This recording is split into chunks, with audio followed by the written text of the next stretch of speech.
नमस्कार, स्वागत है आपका। मैं हूं आपके साथ सुमित शर्मा। दिवाली से पहले सीएम भूपेश बघेल ने छत्तीसगढ़ के अधिकारी और कर्मचारियों को बड़ा तोहफा दिया। सरकार ने अधिकारियों और कर्मचारियों के महंगाई भत्ते में 5% की बढ़ोतरी की है। डीए की बढ़ी हुई दरें अक्टूबर महीने से ही प्रभावी होंगी। डीए में 5% की वृद्धि के बाद प्रदेश में 7वें वेतनमान से वेतन पाने वालों को 33% महंगाई भत्ता मिलेगा। महंगाई भत्ते में वृद्धि का ये आदेश यूजीसी, एआईसीटीई और आकस्मिकता से वेतन पाने वाले कर्मचारियों के लिए भी लागू होगा। सरकार के फैसले पर कर्मचारी संघ में खुशी की लहर है और इसके लिए सरकार को उन्होंने धन्यवाद भी दिया। निश्चित तौर पे यह स्वागत योग्य कदम है मुख्यमंत्री श्री भूपेश बघेल का। कांग्रेस पार्टी आभार व्यक्त करती है कि राज्य के 4.5 लाख से अधिक कर्मचारियों के हित में उन्होंने यह निर्णय लिया है। इसके पहले भी हमारी सरकार ने 12% डीए बढ़ाया था, 6% करके, फिर 5% का डीए बढ़ाया गया है। यह भूपेश बघेल की कर्मचारियों के प्रति प्रतिबद्धता को दिखाता है। कोरोना काल में जब देश की अन्य राज्य सरकारों ने अपने कर्मचारियों के वेतन भत्ते में कटौती किया था, तब भी 7वें वेतनमान के पैसे को भूपेश बघेल की सरकार ने दिया था, 1 रुपये की कटौती नहीं किया था। और फिर से एक बार दिवाली के पहले डीए बढ़ाने की घोषणा करके मुख्यमंत्री ने कर्मचारियों का दिल जीत लिया है।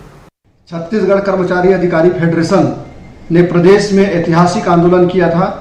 पूरे देश में इस आंदोलन का चर्चा का विषय रहा और अत्यंत खुशी की बात है कि फेडरेशन ने सरकार से जो समझौता किया था, वो समझौता का आदेश धीरे धीरे निकलना चालू हो गया है। आज प्रदेश के कर्मचारियों को 5% महंगाई भत्ता स्वीकृत किया गया है और अभी 2 दिन पहले ही 7वें वेतनमान का एरियर्स भी जारी हुआ। मैं प्रदेश के मुख्यमंत्री को धन्यवाद ज्ञापित करता हूं, आभार व्यक्त करता हूं। हिमाचल के सोलन पहुंचे सीएम भूपेश बघेल ने यहां सभा को संबोधित किया। संबोधन के दौरान उन्होंने छत्तीसगढ़ में चल रही योजनाओं की जानकारी दी। उन्होंने कहा कि कांग्रेस जो कहती है वो करती है। छत्तीसगढ़, राजस्थान समेत कांग्रेस सरकार वाले राज्यों में किए गए वादों को पूरा किया गया। उन्होंने घोषणा की हिमाचल में सरकार बनने पर सबसे पहले पुरानी पेंशन योजना की बहाली की जाएगी। यहाँ उन्होंने कई दूसरी योजनाओं की भी चर्चा की है। बजाइए आप लोग तालियां जोर से। 10 गारंटी आपको दी है, कैसे पूरा होगा मैं बताता हूं। मैं छत्तीसगढ़ से आया हूं। राहुल गांधी जी हमारे नेता गए थे छत्तीसगढ़ में चुनाव के पहले। उन्होंने कहा था 10 दिन में किसानों का ऋण माफ करेंगे। सरकार बनी, 10 दिन नहीं लगा, 10 घंटा नहीं लगा, 2 घंटे के भीतर में 19 लाख किसानों के 9,500 करोड़ रुपए हमने माफ किया। 2500 रुपये क्विंटल में धान खरीदेंगे, ये उन्होंने वादा किया। आज देख लीजिए, इस साल जो धान बेचेंगे किसान, वो 2640 रुपया पड़ेगा। तो कांग्रेस कहती है वो करती है। ओल्ड पेंशन स्कीम छत्तीसगढ़ में लागू, राजस्थान में लागू, हम झारखंड में हमारी साझा। अब आइए सीधे रुख करेंगे सीएम शिवराज सिंह चौहान का किसानों के नाम संबोधन। खाद हमारे पास उपलब्ध है और इसलिए अफवाह पे ध्यान मत देना। जितनी जरूरत हो उतना खाद आप उठाना। मैं खाद की आपूर्ति की निरंतर मॉनिटरिंग कर रहा हूं। हम खाद की कमी किसी भी हालत में आपको आने नहीं देंगे। अगर कोई गड़बड़ करे, ज्यादा पैसे में खाद दे, तो मैं आपसे निवेदन कर रहा हूं, एक टेलीफोन नंबर आपको दे रहा हूं। आपको दिक्कत हो या कोई गड़बड़ कहीं से आए की खबर आए, तो आप 07 55 267 8403 इस पर जरूर सूचना देना।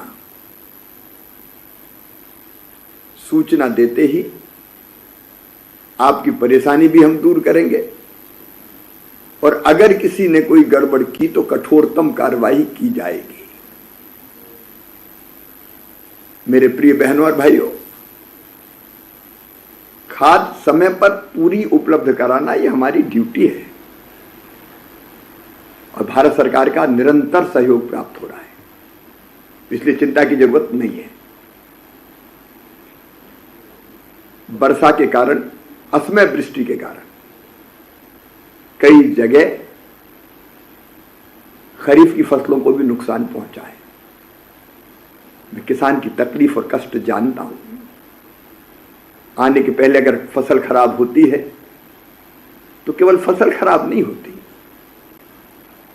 बच्चों का भविष्य बर्बाद होता है। किसान कितनी कठिनाई में पड़ते हैं ये मैं समझता हूं।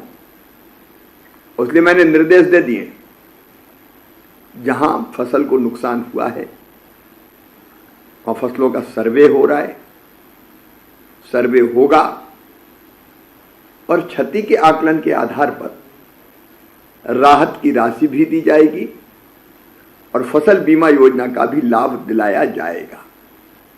इसलिए जिन किसानों की फसल खराब हुई है या कुछ नुकसान पहुंचा है, उनको चिंता करने की जरूरत नहीं है। ये संकट है, लेकिन इसके पार निकाल के हम आपको ले जाएंगे, इसलिए चिंता ना करें। धन्यवाद। तो सीएम शिवराज सिंह चौहान का कहना है कि किसानों को, किसान भाइयों को चिंता करने की जरूरत नहीं है, सरकार उनके साथ खड़ी है हर परिस्थिति में।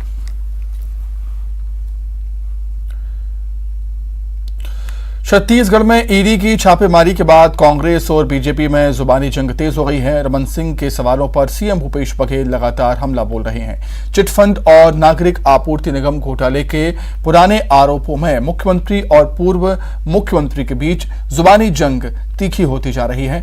सीएम भूपेश बघेल ने पूछा कि नान घोटाले की डायरी में सीएम सर कौन है। रमन सिंह को इस पर जवाब देना चाहिए और इसकी जांच ईडी क्यों नहीं करती है भी कहा। सीएम के आरोपों पर पलटवार करते हुए पूर्व सीएम डॉक्टर रमन सिंह ने नान की जांच के लिए बने एसआईटी का हवाला देते हुए कहा कि एफिडेविट में सीएम सर का मतलब चिंतामणि चंद्राकर था, इसीलिए कांग्रेस सरकार भ्रष्टाचारियों का पक्ष नहीं लेती। गलत बयानबाजी के लिए माफी मांगना चाहिए।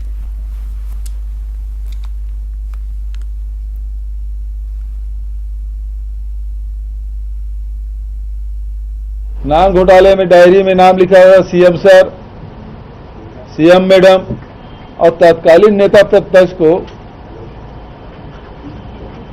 कोर्ट भेजे। पब्लिक इंटरेस्ट लिटिगेशन लगाया कि जांच नहीं होनी चाहिए। ये तो पहली बार देखा हूं कि उसमें PIL लगाए, इसमें कौन सा PIL है। Dharmlal Kaushik ji public interest litigation लगाए, इसमें रमन सिंह जी बताए इसमें पब्लिक इंटरेस्ट क्या है कि रमन सिंह के कार्यकाल के पिछले जो नान घोटाला है उसके पहले की जांच नहीं होना चाहिए। इसमें पब्लिक इंटरेस्ट क्या है जो उन्होंने लगाया वो बता दे। तो दाएं बाएं मत करे, पूरा भ्रष्टाचार का काला चिट्ठा उनके साथ है और ईडी जांच कर रही ना, ईडी जांच कर रही है तो ये सीएम सर कौन है क्यों नहीं बताते। ये केवल कांग्रेस शासित राज्यों में क्यों। भूपेश जी, आप ईडी से पूछ रहे हैं कि सीएम साहब का मतलब क्या होता है। आपकी याददाश्त कितनी कमज़ोर होगी मैं नहीं जानता। 2019 में जो आपने नान के लिए एसआईटी बनाया था और उसने जो कोर्ट में एफिडेविट दिया, 400 पेज का एफिडेविट दिया और उस एफिडेविट में एसआईटी ने सीएम सर को चिंतामणि चंद्राकर बताया था। चश्मा साफ करिए, उस शपथ पत्र को पढ़िए जो 400 पेज की डॉक्यूमेंट है और उसको पढ़ने के बाद अपने बयान के लिए आप माफ़ी मांगिए। और मैं कहना चाहूँगा कि आप भ्रष्टाचारियों के प्रवक्ता तो ना बने। सुकमा से बड़ी खबर, नक्सल मामले पर बड़ी बैठक। जिला मुख्यालय में बड़ी बैठक हुई। सीआरपीएफ के डीजी SL थाउसेन ने बैठक ली है। बैठक में छत्तीसगढ़ के डीजी अशोक जुनेजा भी शामिल हुए। बीजापुर, सुकमा और सीआरपीएफ के अधिकारी भी मौजूद रहे। बैठक में नक्सल उन्मूलन पर विस्तार से चर्चा हुई।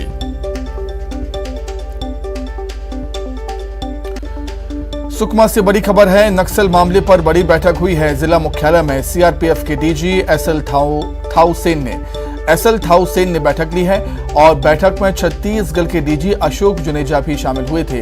बीजापुर, सुकमा और सीआरपीएफ के अधिकारी भी इस बैठक में मौजूद रहे। एक बड़ी और एक अहम बैठक हुई। बैठक में नक्सल उन्मूलन पर विस्तार से चर्चा हुई।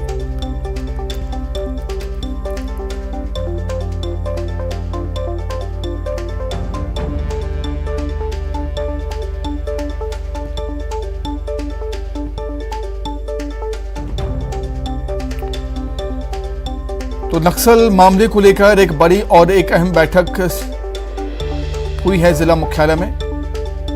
सुकमा जिला मुख्यालय, सीआरपीएफ के डीजी एसएल थाउसेन ने यह बैठक ली थी और इस बड़ी और अहम बैठक में छत्तीसगढ़ के डीजी अशोक जुनेजा भी शामिल हुए थे। बीजापुर, सुकमा और सीआरपीएफ के तमाम अधिकारी इस बैठक में मौजूद रहे थे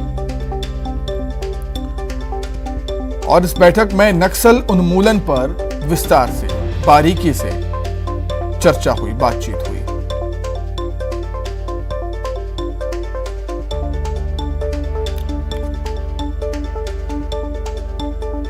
तो कोशिश यही है कि नक्सलवाद पर लगाम लगाई जाए, नक्सलवाद को खत्म किया जाए। तमाम तरीके के प्रयास यहां पर किए जा रहे हैं सुरक्षा बलों की तरफ से। तमाम तरीके के यहाँ पर प्लान्स चालू किए जाते हैं, योजनाएं बनाई जाती हैं, लोन वर्राटू अभियान जैसे अभियान चलाए जाते हैं। आगे बढ़ेंगे। रायपुर से बड़ी खबर है, राजधानी में 2 लाश मिलने से सनसनी फैल गई। तिल्दा थाना क्षेत्र में युवक की लाश मिली है, अध जली, हत्या की आशंका है। मौके पर पुलिस पहुंची है, मृतक की शिनाख्त नहीं हो पाई। बूढ़ा तालाब में भी लाश मिली है और डूबकर मरने की आशंका है। मौके पर पुलिस पहुंची है, पुरानी बस्ती थाना पुलिस मौके पर पहुंची है और पुलिस की जांच जारी। तो राजधानी रायपुर में 2 लाश मिलने से सनसनी फैल गई। तिल्दा थाना क्षेत्र में युवक की अधजली लाश मिली है, वहीं बूढ़ा तालाब में भी एक लाश मिली।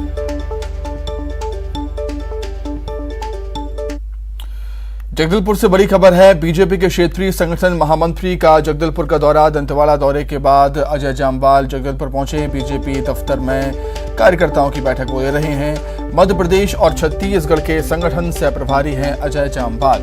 2023 विधानसभा चुनाव को लेकर जरूरी निर्देश यहां पर दिए जा रहे हैं। कहा है कि कोई भी कार्यकर्ता कभी भी मिल सकता है मुझसे, पार्टी से बड़ा कोई नहीं होता, कोई नेता नहीं है। पार्टी हर छोटे और बड़े पदाधिकारियों पर नजर रखे हुए है। के 3 जिले और मध्य बस्तर जगदलपुर का जिले की बैठक कल हुई, जिसमें संभाग स्तर के हमारे भारतीय जनता पार्टी के प्रदेश के पदाधिकारी, प्रदेश कार्य समिति के सदस्य, जिला के अध्यक्ष, महामंत्री सहित अन्य वरिष्ठ नेतागण, पूर्व विधायक, पूर्व सांसद की दृष्टि से और हमारे अन्य और भी जो वरिष्ठ हमारे मोर्चा के प्रदेश के पदाधिकारी हैं, जिले के पदाधिकारी हैं, इन सब की बैठक कल दंतेवाड़ा में संपन्न हुई। आदरणीय क्षेत्रीय महामंत्री संगठन और प्रदेश महामंत्री संगठन जामवाल जी का और पवन साय जी ने माता जी के श्री चरणों में आशीर्वाद प्राप्त किया, उनके दर्शन किए और उसके बाद हमारे कार्यकर्ताओं की बैठक दंतेवाड़ा में हुई। आज बस्तर जिला के कार्यकर्ताओं की एक बैठक यहाँ पर संपन्न हुई है और इसके बाद आज ही से उनका सरगुजा का प्रवास भी संभावित है। इस बैठक में भारतीय जनता पार्टी के आगामी कार्य योजना को लेकर, कार्यक्रमों को लेकर और भारतीय जनता पार्टी में बूथ लेवल तक हमारे किस तरीके से कार्यकर्ता अपनी पूरी क्षमता के साथ भारतीय जनता पार्टी की योजनाओं को नीचे तक पहुंचाएं, इस संबंध में आपका मार्गदर्शन और दिशा निर्देश। रायपुर महापौर एजाज ढेबर काफी सक्रिय नजर आ रहे हैं। शहर में चल रहे मैनुअल गड्ढों की फिलिंग कार्य के निरीक्षण के लिए वे स्कूटी से निकल पड़े। उनके साथ सभापति प्रमोद दुबे, ज्ञानेश शर्मा भी मौजूद रहे। महापौर ने कहा कि हल्की बारिश के बाद भी शहर में गड्ढों की समस्या से लोगों को जूझना पड़ता है। जल्द ही इन्हें भरने का काम पूरा कर दिया जाएगा। हमने फिर ये भी कहा कि मैनुअल पद्धति से किस तरीके से हम लोग उसके एक बार वो देखेंगे, मैनुअल पद्धति से कैसे गड्ढे को पाटा जाता है, एक बार 3-4 जगह उसको वो किया जाए। तो वो ट्रायल बेसिस पे यहाँ पर आज किया गया, जो कि बहुत अच्छा है। अब यह विचार किया जा रहा है कि 10 जोनों में इसको लगातार डिवाइड कर दिया जाएगा और 10 जोन में फिर इसको 20-20 लाख रुपए का डिवाइड करके हर जगह 1 से 1.25 महीने में पूरी तरीके से शहर के गड्ढे को भर